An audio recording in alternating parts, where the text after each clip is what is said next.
up, veterans? Today I want to talk about the severities because some veterans are under the illusion that CMP examiners about you. See, I'm gonna tell y'all something. CMP examiners don't give a damn about you. And I'm just gonna be completely blunt. Because you can have all the paperwork, the nexus letters, you can have all of that medical evidence trump tight. And still, the CMP examiner wants to lowball rate you in your decision process. So it all boils down to you inside the CMP exam. If you know this ahead of time, ladies and gentlemen, you can kind of prepare yourself to win from the beginning. Just because a CMP examiner is smiling at you once you enter that room doesn't mean that you're going to get service connected, number one. Number two, even the rating that you deserve. Because there's two parts of a decision letter. Getting service connected and getting the high value that you deserve. Am I right?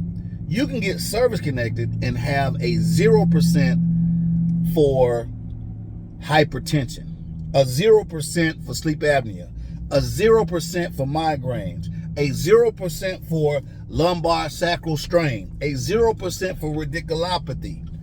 They can smile in your face and say, yeah, we're going to connect you, but you need to ask yourself, at what severity rating?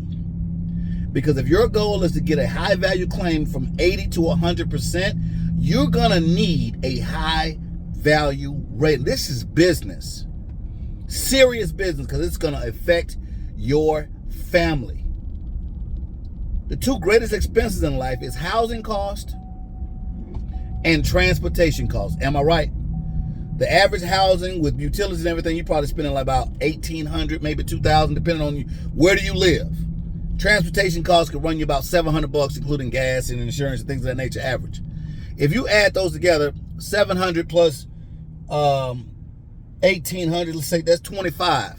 So if you need, wouldn't life be so much easier if you had a guaranteed $2,500 a month tax-free coming in? Well, you got to be at least at the 90% rating. You got to have a 90% or better mindset when you go into your CMP exam. When I went into my CMP exam, I didn't play no mess. I knew I needed 70% on PTSD. I knew I needed 50% on sleep apnea. I knew I needed high ratings on my rashes.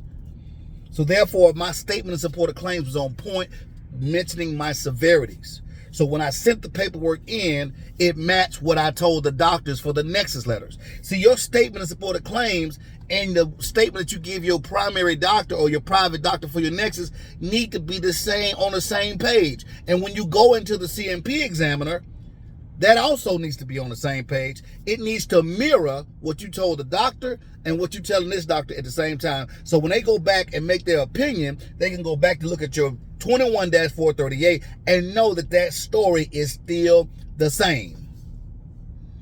A lot of us, I'm not pointing any fingers, but you think this is a game. It's not a game. When you go for a CMP exam, it's offense time, and you're going to get into that end zone by demonstrating the severities at that moment in time. You got about 15 minutes of fame to get what you and your family deserve for the rest of your life. I hope this message hit you hard today, and stop playing with your family's future. Talk to you soon.